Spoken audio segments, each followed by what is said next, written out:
कहानी शुरू होती है और हम एक साइंटिस्ट को देखते हैं जो कि एक बायोलॉजिकल क्रिएचर को अपनी बॉडी में डाल रहा था, जिसके बाद उसकी आइज़ का कलर चेंज हो जाता है और वो एक वेयरवुल्फ में बदलने लगता है। फिर सीन कट होकर हमारे मेन कैरेक्टर लॉन्ग जून पर आता है, जो कि कार से गुड्स डिलीवर कर रहा होता है। वहीं पर जून रेडियो पर मिसिंग हुए लोगों की न्यूज़ सुन रहा होता है, जो कि मिस्टीरियस तरीके से गायब होते हैं। फिर इतने में ही जून के पास उसके अंकल जोंग का कॉल आता है, जो कि उससे बर्थडे विश करते हैं। इसके बाद जून फ़ोन रख लेता है और आगे जाता है तो उसे एक कार रोड पर पलटी हुई दिखाई देती है, जिसके पास जाकर वो उसमें फंसे हुए एक लड़के को बचाने की कोशिश करता है। लेकिन जैसे ही वो उस लड़के के पास जाता है तो एक बार फिर से वही क्रिएचर जिसे हमने मूवी के स्टार्ट में देखा था, वो इस लड़के की बॉडी से निकलकर जून की बॉडी में चला जाता है, जिससे वो भी एक वेयरवुल्फ में कन्वर्ट होने वाला था। लेकिन जल्द ही वहाँ पर कुछ सीक्रेट कमांडो की टीम आती है, जिन्हें देखकर ऐसा लगता है कि वो पूरी तैयारी के साथ जून को पकड़ने आई थी। लेकिन जैसे ही जून पूरी तरह वेयरवुल्फ बनता है तो वो सबको मार देता है। लेकिन आखिर में एक लेडी ऑफिसर उसे ग्रीन बुलेट से जख्मी कर देती है।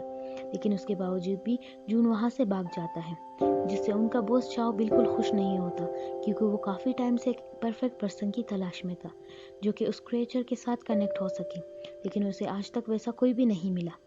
नेक्स्ट डे जब जून अपने घर जाता है तो वो खाना किसी जानवर की तरह खा रहा था, जिसकी वजह से लास्ट में उसे काफ़ी वॉमिटिंग होती है, क्योंकि वो बहुत ज़्यादा खा चुका था। और जब वो खुद को मिरर में देखता है तो उसे मिरर में एक वेयरवुल्फ का रिफ्लेक्शन दिखता है, जिससे डरकर वो अपने ही बाथटब में बेहोश हो जाता है। और जब जून उठता है तो वो खुद में काफ़ी चेंजेस महसूस करता है, जैसे कि उसकी सुनने की ताकत 100 गुना बढ़ चुकी थी। फिर वो न्यूज़ देखता है, जिससे उसे पता चलता है कि 12 साल पहले जो वॉल्फ के स्क्रैचेस रोड पर देखे गए थे, सेम उसी तरह के स्क्रैचेस लास्ट नाइट भी देखे गए हैं, जिसे सुनकर जून काफ़ी परेशान हो जाता है। नेक्स्ट डे जब जून अपने काम पर जाता है तो उसका बॉस उस पर काफ़ी गुस्सा होता है, क्योंकि लास्ट नाइट उसने गुड्स का कंटेनर रोड पर ही छोड़ दिया था। जिसके बाद जून का बॉस उसे एक कैन से हिट करता है तो जून उल्टा ही उस कैन को इतनी ज़ोर से मारता है कि वो दीवार में क्रैक्स पड़ जाते हैं। ये देखकर जून का बॉस काफ़ी डर जाता है, लेकिन जून वहाँ से चुपचाप चला जाता है। तभी हम देखते हैं कि एक मिस्टीरियस आदमी जून पर नजर रखे हुए। बाद में जून रोड पर एक बच्ची को एक्सीडेंट से भी बचाता है, और साथ ही में जब उस बच्ची के पास एक एनवलप देखता है तो उसे अपने चाइल्डहुड की याद आती है, जिसमें उसे 2 लड़के परेशान कर रहे होते हैं। और जून क्योंकि काफ़ी वीक होता है इसलिए वो कुछ नहीं कर पाता। इतने में उसकी फ्रेंड चाओ ये उसे आकर बचा लेती है, जिससे जून को याद आता है कि आज उसके फ्रेंड का बॉक्सिंग मैच है। इसलिए वो फ़ौरन वहाँ चला जाता है, जहाँ पर हम देखते हैं कि चाओ ये अपने ओपोनेंट से जीत जाती है, लेकिन उसके बावजूद उसकी ओपोनेंट उसे नीचे रिंग से गिरा देती है। लेकिन जून ठीक टाइम पर उसे पकड़ लेता है, जिसके बाद वहाँ जिम के ओनर का बेटा आता है, जो कि जून को बॉक्सिंग के लिए चैलेंज करता है, क्योंकि जून काफ़ी वीक था। जून को चैलेंज करने के लिए आता है, क्योंकि जून काफ़ी वीक था, इसलिए चाओए उसे ऐसा करने से मना करती है, लेकिन जून उसकी बात नहीं सुनता, जिसके रिजल्ट में वो एक ही किक में बेहोश हो जाता है। इसी दौरान हम शाओ को देखते हैं, जो कि अभी भी जून पर नज़र रखे हुआ था। और यहाँ हमें पता चलता है कि जो साइंटिस्ट हमने मूवी के शुरू में देखा था वो कोई और नहीं बल्कि जून के फादर थे, जिनकी किसी वजह से डेथ हो गई थी। साथ ही में उसकी मदर की भी किसी बीमारी से डेथ हो गई थी, इसलिए जून बचपन से ही अकेला था।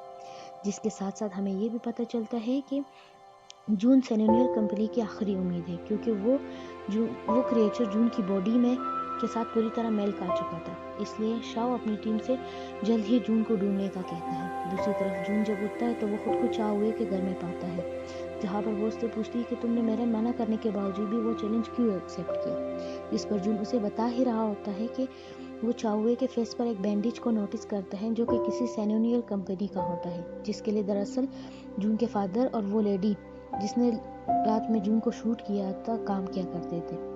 बाद में चाओए उसे अपने भाई की फ़ोटो दिखाती है, जो कि कुछ टाइम पहले मिस्टीरियस तरीके से गायब हो गया था।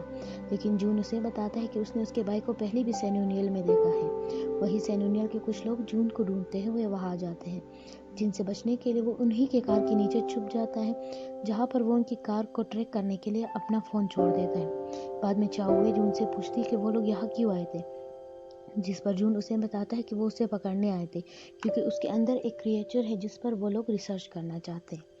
वही अब और इसके बारे में जानने के लिए जून अपने फादर के फ्रेंड अंकल जोंग के पास जाते हैं। और जैसे ही वो अंकल जोंग से मिलने के लिए उनके लैब में जाता है तो वो देखता है कि वहाँ पर आग लगी हुई है, जिसके बाद वो उन्हें वहाँ से बचा लेता है और फिर उनसे सेन्यूलियर के बारे में पूछता है, लेकिन उन्हें इस बारे में कुछ पता नहीं होता। और जब जून वापस जा रहा होता है तो हम देखते हैं कि उसका फिर से कोई पीछा कर रहा है, लेकिन इस बार वो उससे पकड़ लेता है और चाओए के यहाँ ले जाता है, जहाँ पर हमें पता चलता है कि वो आदमी कोई और नहीं, वो यिंग है, जिससे बाद में जून पूछता है कि तुम मेरा पीछा क्यों कर रहे हो, और वो कहता है कि मैं तुम्हारा पीछा नहीं करना चाहता, लेकिन मैं सेन्यूरियल के बारे में जानना चाहता हूँ, इसलिए मैं तुम्हारा पीछा कर रहा था। और वो एक अच्छा हैकर भी था जिसने बड़े बड़े क्रिमिनल्स को घंटों में आसानी से पकड़ा था, इसलिए जून उसे उनकी हेल्प के लिए अपनी टीम में रख लेता है, जो कि इनके लिए काफ़ी फ़ायदेमंद होता है, क्योंकि वो इन्हें सेन्यूरियल के बारे में सारी इन्फॉर्मेशन देता है कि सेन्यूरियल एक ऐसी कंपनी है जो कि ऑयल बिजनेस के लिए फेमस है, लेकिन इनका एक डार्क साइड भी है, जिसमें वो दूसरों मुल्कों की मिलिट्री के साथ इलीगल वेपन का ट्रेड करती है, जिसके लिए और इनके लिए जोंग और जून के फादर भी काम करते थे। इसी बीच वो चाओए से उसके भाई के बारे में पूछता है और उसे बताता है कि उसके भाई ने गायब होने से पहले उससे कांटेक्ट किया था। साथ ही वो उसे बताता है कि जितने आदमी भी गायब हुए हैं, इन्हें गायब होने से पहले एक वेल पेड गेम का ऑफर हुआ था, जिससे चाओए भी एग्री करती हैं, क्योंकि इसके भाई को भी सेम यही ऑफर हुआ था, लेकिन इन्हें उस आइलैंड के बारे में नहीं था पता, इसलिए वो कुछ नहीं कर सकते थे। हालांकि वो उन्हें कहता है कि वो इनसे कांटेक्ट में रहे। अगले दिन जून और चाओए एक साथ अच्छा टाइम गुजारते हैं, और जब वो दोनों शाम को वापस जा रहे होते हैं तो जून को वू का कॉल आता है, लेकिन इससे पहले कि वो उससे कोई बात कर पाता, शाओए भी वहाँ पे आ जाता है, जिसकी वजह से चाओए को प्रोटेक्ट करने के लिए जून उनके साथ चला जाता है। जून को उनके साथ जाते देखकर चाओए कार का पीछा करती है, और क्योंकि वो एक अच्छी बॉक्सर थी तो वो जून को उनसे छुड़ा लेती है, जिसके बाद वो दोनों जोंग के पास जाते हैं और उससे इनके बारे में पूछते हैं, इन सब के बारे में पूछते हैं। इस पर जोंग उन्हें सब कुछ बता देता और कहता है कि जून के फादर और वो दोनों सेन्यूनियल कंपनी के लिए काम करते थे, जहाँ पर वो वाइल्ड वुल्फ के ब्लड से एक ऐसी मेडिसिन बना रहे थे जिससे वो किसी भी बीमारी को ठीक कर सकते थे। लेकिन जब जून के फादर की डेथ हो गई तो वो सब काफ़ी सैड हो गए और उन्होंने वो ऑपरेशन बंद कर दिया। जोंग को ये बात सुनकर बहुत हैरानी होती है और वो उनसे अपने फादर की डेथ का रीज़न पूछता है, जिस पर वो कहते हैं कि जब उसकी मदर की डेथ एक बीमारी की वजह से हुई तो उसके डैड काफ़ी सैड हो गए थे, इसलिए उन्होंने सेन्यूलियर के साथ काम करने से मना कर दिया। लेकिन ये बात सेन्यूलियर को पसंद नहीं आई, जिसकी वजह से उन्होंने जून के फादर को लैब में आग लगाकर मार दिया। वही जून को ये सारी बातें सुनकर बहुत गुस्सा आता है, लेकिन जोंग उसे सेन्यूलियर के खिलाफ कुछ भी करने से मना करता है, क्योंकि वो एक पावरफुल कंपनी थी। लेकिन तब ही इसी बीच शाओ भी अपने लोगों के साथ वहां पहुंच जाता है और जून के सामने ही जोंग को मार देता है। अपने अंकल को मरता देखकर जून को बहुत गुस्सा आता है, जिसकी वजह से वो एक वेयरवुल्फ में बदल जाता है और उनसे लड़ने लगता है, कि इसी दरम्यान फिर से उसे वो ग्रीन बुलेट लग जाती है, जिससे अब वो फिर से नॉर्मल हो जाता है। लेकिन इससे पहले कि शाओ के लोग उसे पकड़ पाते, चाओए उसे विंडो से बाहर फेंक देती है। वही अब नीचे वो भी आ जाता है और जून को ऊपर जाने से मना करता है, क्योंकि वो अभी तक प्रिपेयर नहीं थे। साथ ही वो जून को यकीन दिलाता है कि जब तक वो लोग जून को नहीं पकड़ लेते वो लोग चाओए को भी कुछ नहीं कर सकते। ये सुनकर जून उस पर यकीन करते हुए उसके साथ चला जाता है, लेकिन बीच रास्ते में ही वो समंदर के किनारे चला जाता है और पुरानी यादें याद करने लगता है, जिसके दौरान वो अपना एक लॉकेट निकालता है जिसमें उसकी और उसके फादर की फ़ोटो लगी हुई थी। साथ ही में उसने वो के जिम के ग्लव्स पहने हुए थे, जो वो जाकर वो को भी दिखाता है, जिस पर वो उसे बताता है कि आग लगने से पहले उनका जिम ऐसा ही था। वो की ये बात सुनकर जून को अब ये समझ आ जाता है कि जहाँ पर उसके फादर की जल कर डेथ हुई थी वो जगह कोई और नहीं बल्कि वो जिम ही थी। बाद में वो फौरन दोनों जिम की तरफ निकल पड़ते हैं, जहाँ पर जून को वुल्फ के स्क्रैचेस दिखाई देते हैं और फिर इसे वहाँ एक बॉक्स मिलता है। जून उस बॉक्स को अपनी लॉकेट की हेल्प से खोलता है तो उसे उसमें एक टेप रिकॉर्डर मिलता है, जिसमें उसके फादर उसे उस एक्सपेरिमेंट के बारे में बताते हैं कि उन्होंने उसकी मदर को बचाने के लिए एक ड्रग बनाया था, लेकिन उससे काफ़ी नुकसान होने वाला था, उसके काफ़ी साइड इफ़ेक्ट्स थे, इसलिए उन्होंने इसको बंद कर दिया। इसलिए उसने बंद कर दिया और सेन्यूरियल कंपनी को ये बात पसंद नहीं आई, क्योंकि वो लोग इस ड्रग को एक वेपन की तरह यूज़ करना चाहते थे, जिससे काफ़ी लोगों की डेथ हो सकती थी। इसलिए उन्होंने आखिर में डिसाइड किया कि वो सेन्यूरियल को उनके सब इलीगल कामों को रोकने की कोशिश करेंगे। जून को ये सारी बातें सुनने के बाद काफ़ी मोटिवेशन मिलती है और वो अपने हेयर्स कट करके वहाँ से जाने लगता है।